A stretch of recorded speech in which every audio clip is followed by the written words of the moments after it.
Assalamualaikum warahmatullahi wabarakatuh. Kembali lagi di YouTube channel IKWS Putri. Jangan lupa like, komen, dan subscribe. Hari ini seperti biasa kita akan menyambung materi pembelajaran kita. Alangkah lebih baiknya jika kita mulai dengan berdoa. Berdoa dimulai. Berdoa selesai. Sekarang silahkan menikmati materi. Semoga bermanfaat. Lanjutkan materi trigonometri. Sebelumnya kita udah bahas tentang sejarah dan ukuran sudut. Nah, kemudian saya kemarin ada meminta kalian untuk mengerjakan tugas mandiri halaman 38 nomor 1 dan 2 dan ditambahkan di tabel itu kolom kuadran. Saya yakin kalian udah ngerjain, tapi bagi yang belum, silahkan matikan video ini, coba kalian kerjakan dulu karena setelah ini akan kita bahas dan kita cek apakah ada yang salah masih. Kalau masih ada yang salah, silahkan nanti dibenarkan. Kalau ada yang kurang paham, silahkan ditanyakan aja.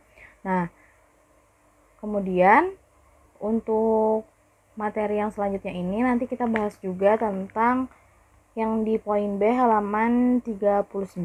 Kita langsung aja ke tabelnya. Nah, di sini yang nomor 1 itu disajikan sudut yang dalam derajat. Nah, itu disuruh mengubah ke radian. Sebelumnya, kalau untuk mengubah ke radian, silahkan aja kalau mengubah dulu baru ke kuadran. Cuman, kalau untuk mencari kuadran berapa, kalau saya lebih suka misalnya itu dari derajat. Kenapa gitu? Karena kan coba kalian ingat bahwa kuadran 1 itu adalah 0 derajat sampai 90 derajat, kuadran 2 90 derajat sampai 180 derajat, kemudian kuadran 3 180 derajat sampai 270 derajat, kuadran 4 270 derajat sampai 360 derajat. Nah, sebenarnya kan bisa aja kalau mau pakai PV gitu kan. Cuman kalau udah masuk pecahan kayaknya otaknya tuh mumet gitu. Nah, jadi lebih mudah kalau pakai yang ini. Nah, dari kelima sudut ini ada 3 sudut yang pasti itu berada di kuadran 1, yaitu yang di antara 0 sampai 90 derajat adalah 15 derajat, kemudian 30 derajat, dan 45 derajat. Kemudian kalau sudut yang berada di antara, kayak yang saya bilang sebelumnya, seperti 90 derajat ini itu berada di antara kuadran 1 dan 2. Jadi tulisnya 1 atau 2. Nah, 210 ini berada di antara 180 derajat sampai 270 derajat sehingga dia kuadran 3. Nah, untuk mengubah ke radian tentunya kalian ingat caranya dengan cara mengali dengan phi per 180 derajat. Nah, kita coba yang 15 derajat, saya yakin kalian udah menjawab. 15 derajat dikali dengan phi per 180 derajat sama dengan 1 per 12 phi. Karena sama-sama dibagi 15. Kemudian 30 derajat dikali dengan phi per 180 derajat sama-sama dibagi 30, hasilnya adalah 1 per 6 phi. Kemudian 45 derajat dikali phi per 180 derajat itu sama-sama dibagi 45 derajat sehingga hasilnya adalah 1 per 4 phi. 90 derajat dikali phi per 180 derajat itu sama-sama dibagi 90 derajat jadinya adalah 1 per 2 phi. Nah, untuk yang 210 itu nanti akan sama-sama dibagi dengan 30 derajat sehingga 210 dikali 37 180 bagi 30 adalah 6, jadinya adalah 7 per 6 phi gitu. Kemudian yang kedua soalnya dalam radian, berada di radian kemudian diubah ke derajat. Nah, ini kalau kalian expert banget pecahannya silahkan kalau mau kalian tentukan kuadrannya, tapi saya akan bahas yang mudah saja. Kita ubah dulu ke derajat baru kita tentukan kuadrannya. Nah, radian ke derajat mengalinya dengan 180 derajat per phi, ya kan? Nah, di sini jadinya adalah phi-nya kita coret, ya kan? Terus 180-nya dibagi dengan 5, jadinya adalah 36 derajat yaitu kuadran 1. Nah, kemudian yang 2 per 5 itu adalah 180 derajat dibagi 5 dikali 2, yaitu adalah 72 derajat. Beradanya juga masih di kuadran 1. Nah, kemudian kita masuk ke 5 per 6 phi. dikali 180 derajat per V adalah 180 derajat dibagi 6. Kemudian baru dikali 5 yaitu adalah 150 derajat. Kemudian itu berada di kuadran 2 karena berada di antara 90 derajat dengan 180 derajat. Kemudian 2/9 V. 2/9 V adalah 180 derajat bagi 9 dikali 2. Jadinya adalah 40 derajat. 40 derajat berada di kuadran 1. Kemudian 7/12 V adalah 180 derajatnya dibagi dengan 12 baru dikali 7 adalah 105 derajat, itu berada di kuadran 2. Nah, kalau masih ada yang salah silahkan dibenarkan dulu karena ini bukan saya nilai sebagai latihan tapi sebagai catatan. Oke. Nah, kemudian untuk masuk ke yang halaman 38 yang judulnya adalah perbandingan trigonometri pada segitiga siku-siku, kita mengulang sedikit materi SMP. Identik segitiga siku-siku itu dengan apa? Dengan trigonometri. Betul? Betul dong. Nah, jadi kita bahas bukan trigonometri, dengan teorema Pythagoras. Jadi kita akan bahas teorema Pythagoras dulu. Misalnya ada segitiga ABC. Nah, di sini untuk segitiga ABC itu kan sudutnya ada sudut A, sudut B, dan sudut C. Nah, kalau di SMP, di SD kalian pernah diajarkan bahwa ada yang namanya A kecil, B kecil, C kecil, yaitu adalah sisinya. Nah, cara menentukannya gimana? Yang penting adalah menentukannya itu adalah sudut di depannya adalah A, berarti di depan sini adalah sisi A gitu. Kalau sini B, berarti sisi depannya adalah B. Sini C, berarti sisi depannya adalah C. Atau kalau saya lebih mudahnya misalnya menentukan sisi A, berarti berada di antara sudut yang tidak ada A-nya, berarti sudut antara B dan C. Nah, kemudian menentukan sisi B, berarti yang di antara sudut C dan A, berarti di situ. Nah, kemudian menentukan sisi C adalah dengan cara di antara A dan B. Nah, kemudian untuk teorema Pythagoras sendiri, untuk mengetahui sisi miringnya itu dengan cara ditambah, ya kan? Ini materi SMP aja kita, oke? Nah, jadinya C kuadrat sama dengan A kuadrat ditambah B kuadrat sama dengan C akar A kuadrat tambah B kuadrat. Nah, kalau B berarti B dengan A itu mencarinya dengan dikurang sisi miring kuadrat dikurang dengan sisi yang lainnya. Sisi miringnya kan tadi C, berarti C kuadrat dikurang A kuadrat. Kalau mencari A berarti C kuadrat dikurang B kuadrat. Kita masuk ke contoh. Misalnya adalah sisinya ada segitiga ABC. Di sini ada AC adalah 3 cm. Kemudian BC adalah 4 cm. Oke, sudah. Nah, kemudian kita mau mencari AB, berarti karena dicari sisi miring, maka berarti ditambah.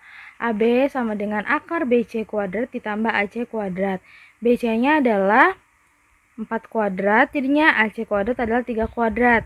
Kemudian 4 kuadrat adalah 16, 3 kuadrat adalah 9. Jadinya AB sama dengan akar 25, yaitu AB-nya adalah 5 cm.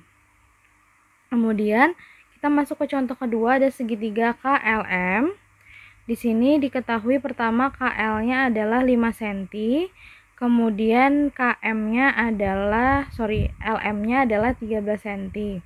Nah, karena yang dicari bukan sisi miring, maka dikurang sisi miringnya adalah 13 atau LM, berarti KM sama dengan akar LM pangkat 2 dikurang KL pangkat 2. Karena sisi miringnya adalah KL. Ingati kalau dikurang, sisi yang paling panjang itu di depan. Nah, kemudian KM sama dengan 13 pangkat 2 dikurang 5 pangkat 2. KM sama dengan akar 169 dikurang 25. KM sama dengan akar 144. KM-nya adalah 12. Cara mencari akar harus sudah bisa ya, karena ini SMP. SD bahkan sudah kadang-kadang belajar.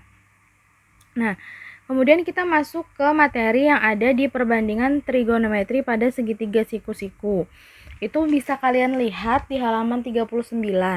Nah, di sana dikatakan ini perbandingannya kan karena judulnya perbandingan trigonometri pada segitiga siku-siku, tentunya hanya berlaku untuk segitiga siku-siku saja.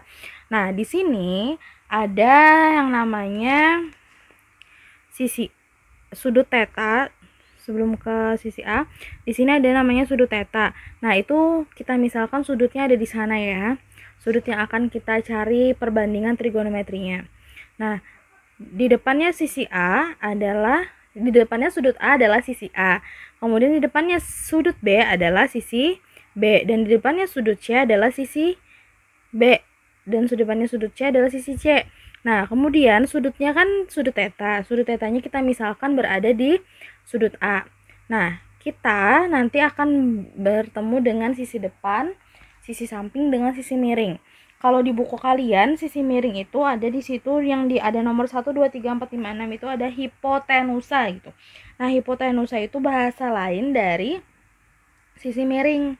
Jadi jangan bingung misalnya kalian belajar lagi di berbagai buku atau di internet kalau dia menyebutkannya dengan hipotenusa.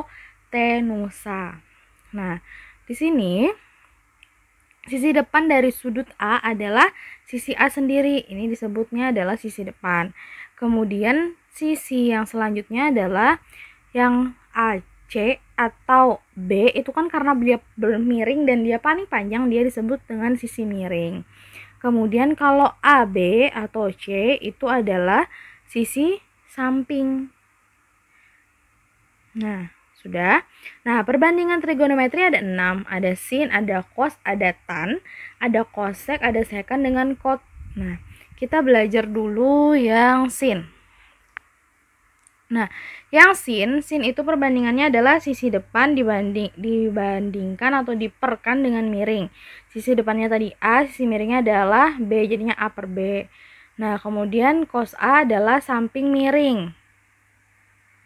Nah, kemudian C per B, karena sampingnya tadi C, miringnya adalah miringnya B. Tan A adalah desa. Nah, cara mengingatnya sin cos tan tadi demi semi ke desa gitu. Nah, berarti sin cos tan. Cara cepatnya mengingat kalau saya sih demi sami pergi ke desa gitu. Nah, kayak bayangkan demi ketemu semi Simonangkir misalnya, kita harus pergi ke desa. Berarti demi depan miring, sami samping miring, desa depan samping.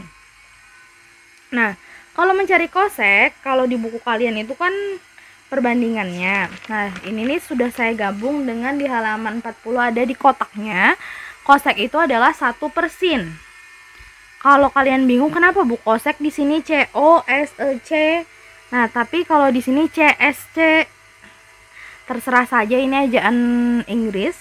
Kalau yang di buku itu Indonesianya, karena mengetiknya di komputer tidak ada yang Indonesianya, jadi cosecnya pakai CSC gitu. Nah, 1/sin, sinnya tadi adalah depan miring, maka tinggal dibalik jadi miring depan, jadinya B per A. Kemudian kalau secant 1/cos A jadinya miring samping, karena awalnya samping miring. Nah, kemudian kalau cot adalah 1/tan, awalnya desa jadinya sami gitu. Cara ngingatnya adalah kalau 1/sin depannya bukan S tapi C, cosec. Kalau 1/cos depannya bukan C tapi S, jadi secant gitu. Kalau saya ngingatnya gitu. Nah, kemudian kita masuk ke contoh yang ada di halaman 40. Diberikan segitiga siku-siku ABC dengan sikunya ada di B. Jika panjang AB adalah 3 satuan, panjang BC adalah 4 satuan, tentukan sin A, cos A, dan tan A. Nah, pertama kita harus bisa menggambar segitiga siku-siku dulu. Segitiga siku-siku ABC. Sisi AB-nya adalah 3 satuan. Sisi BC-nya adalah 4 satuan. Nah, untuk mencari sin, cos yang sudutnya A, ini kan sudutnya A itu sama seperti di contoh yang awal tadi. Berarti memerlukan sisi miring kan, karena sin demi cos sami. Nah, mencari sisi miring itu gunanya kita mengulang teorema Pythagoras tadi. Berarti sisinya adalah AC sama dengan akar AB kuadrat ditambah BC kuadrat. AB-nya berapa? AB-nya adalah 3 kuadrat ditambah 4 kuadrat. Jadinya AC-nya sama dengan akar 9 ditambah 16. AC-nya sama dengan akar 25. Akar 25 adalah 5 satuan. Nah, kemudian kita tulis dulu nih. Berarti segitiganya kan jadi kayak gini. Sisi miringnya adalah 5, AB-nya adalah 3, kemudian CB-nya adalah 4. Nah, sudut A depannya adalah sisi di sini depan, kemudian ini samping dan ini miringnya. Berarti sisi depannya adalah 4/5 dari sudut A. Kemudian kalau cos A adalah samping miring, sampingnya berarti adalah 3 ya kan, miringnya 5, jadinya cos A adalah 3/5. Sedangkan tan C, kita lihat dari C ini di sini, berarti ini jadi sudut depan, ini jadi sudut samping, jadi berkebalikan, jadinya tan C adalah 3/4. Nah, kemudian contoh yang kedua ada lagi di halaman, kita masih menyambung yang di situ aja kita karena soalnya sudah alhamdulillah bagus gitu. Oke, kita lanjutkan. Contoh 2-nya diketahui panjang sisi A adalah 9 cm, panjang sisi B adalah 15 cm. Tentukan nilai-nilai perbandingan sudut A dari segitiga ABC berikut. Nah, ini segitiganya ceritanya sudah diketahui. Nah, kemudian seluruh perbandingan kan berarti dari sin sampai cot. Kita cari dulu sisi C atau sisi AB-nya adalah akar B/2 dikurang A/2. Nah, jadinya akar 15/2 dikurang 9/2, C sama dengan akar 225 dikurang 81, C sama dengan akar 144. 144 tadi hasilnya adalah 12. Nah, kemudian kita cari sin A. Sin A, sisi depannya adalah BC, ya kan? Di sini kan harus kalian ingat dari sisi A, tentukan dulu sisi depannya mana. Ini A. Ini sisi depan. Yang ini sisi samping, ini sisi miring. Ingat yang miring itu pasti yang terpanjang. Sisi depannya adalah AB, A per B. Berarti 9/15. Kemudian boleh kok disederhanakan, tapi kalau soalnya pilihan ganda, yang harus kalian ingat adalah kadang-kadang kalau si soal pilihan ganda itu tidak usah disederhanakan sampai 9/15 saja, boleh, jadinya 3/5. Kemudian cos A adalah samping miring, sampingnya adalah C, miringnya B, jadinya cos A adalah 12/15. Jadi kalau disederhanakan sama-sama dibagi 3 jadinya 4/5. Kemudian tan A adalah depan samping, depannya A, sampingnya C, jadinya 9/12. Betul? Betul, sama-sama dibagi 3 jadinya 3/4. Nah, kemudian yang belum apa? Yang belum adalah koseknya. Koseknya adalah miring depan. Boleh kalau mau pakai itu, miringnya apa? Miringnya 15, depannya adalah 9. Disederhanakan jadinya adalah 5/3. Nah, kemudian boleh nggak Bu pakai yang pakai 1/1? Boleh banget. Kalau saya malah lebih suka pakai yang 1/1. Nah, jadi di sini sekan A sama dengan 1/cos, ya kan? Berarti sekan adalah 1/4/5. Nah, ini pentingnya sama dengan harus disejajarkan dengan per. Jangan sampai sama dengannya sejajar dengan si per di antara 4 dan 5.